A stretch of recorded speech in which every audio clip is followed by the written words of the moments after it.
Tier 2 cities will definitely come up. It's all about the pace at which it will come up.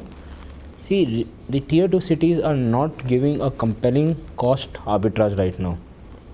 So something has to happen, because if you look at from a P&L, 60% or 55% based on whichever company is the manpower cost. If that city is not giving you manpower and you're bringing it from outside, the arbitrage is not there. On a real estate scenario, they're not giving you any arbitrage on cost. The ecosystem to support is not existing. That comes at another higher cost.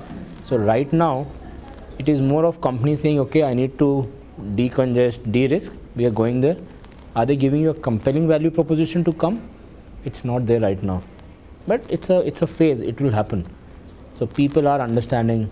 So a lot of people are moving away from urban cities saying, I want a better lifestyle, more cleaner environment. So this will be a phase which will carry on. But something has to give way. We really want to keep the government side aside. We want a stable environment which helps us predict our cost, help us plan.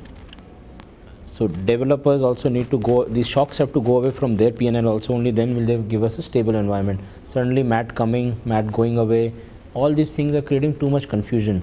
So it also puts a pressure on us, what should be our strategy? Tomorrow will the government take away the SEZ benefit? I go and commit into a new SEZ, I do a lot of capex spend, and tomorrow the government withdraws. What will happen?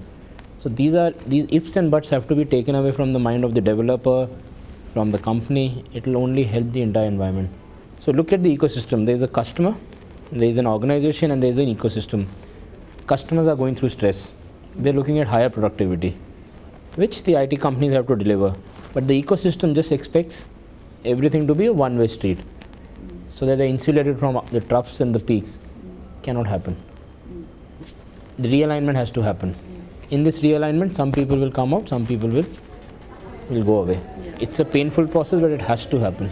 Only then will the industry mature. Okay. The policy makers or the bureaucrats need to realize the ground realities. So more interface, more lobbying needs to happen. NASSCOM does a good job. Is it enough? I don't think so. They need to step it up further. The realities on the ground have to be addressed. We can't just keep sitting there and just take arbit calls every day. Look at our competition, Philippines, their tax environment, China, the incentives. We need to understand that by giving these benefits to this sector, you're not doing something really out of the world. Everyone is looking at this pie. So the government needs to help the Indian companies get more. Government has 20 things to do. They're being pulled into 20 directions. They need to figure out.